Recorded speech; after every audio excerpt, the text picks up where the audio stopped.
All right, everybody. Words of wisdom, quotes, and memes. This week, I got quotes from Thomas Jefferson. You remember him, don't you? I've got, actually, how many quotes do I have here? I have 4 quotes. I was going to do 3, but there was a 4th one that I wanted to link it to a couple of newspaper articles to give an example of what he means. But the first quote is this. Do you want to know who you are? Don't ask. Act. Action will determine and define you.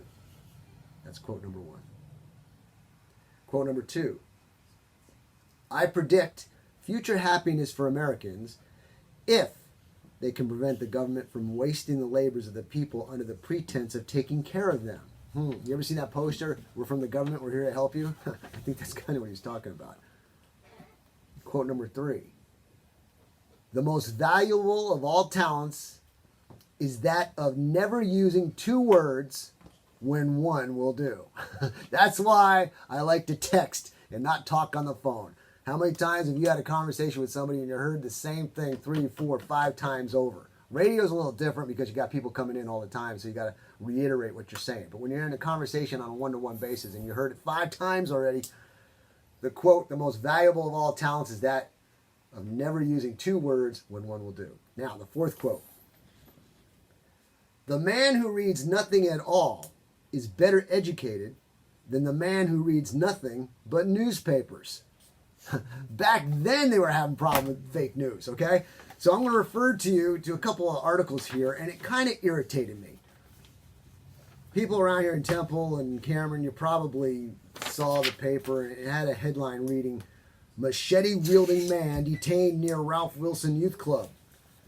And then there was a follow-up article. Well, let me tell you something, ladies and gentlemen.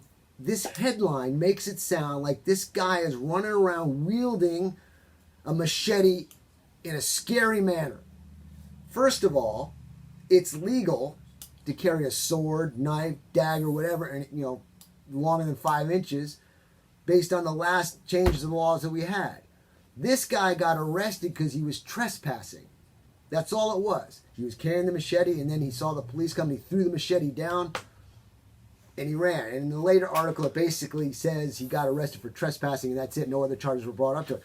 But to sell papers, to make it riveting, to make it sway public opinion, machete-wielding man detained near Ralph Wilson Youth Club. And then once they figured out what it was, now the headline reads, police ID'd teen who carried machete near youth club. Big difference in the headline. So when Jefferson makes this quote, the man who reads nothing at all is better educated than the man who reads nothing but newspapers, it kind of fits. Okay? So there you go. Also, what's that? They say Manny was 17. He was 17? 17. Okay. He's supposed to be 18, whatever. But he still wasn't wielding a machete. Thank you for that input. All right, ladies and gentlemen, that was Words of Wisdom, Quotes, and Memes. Now we're going to go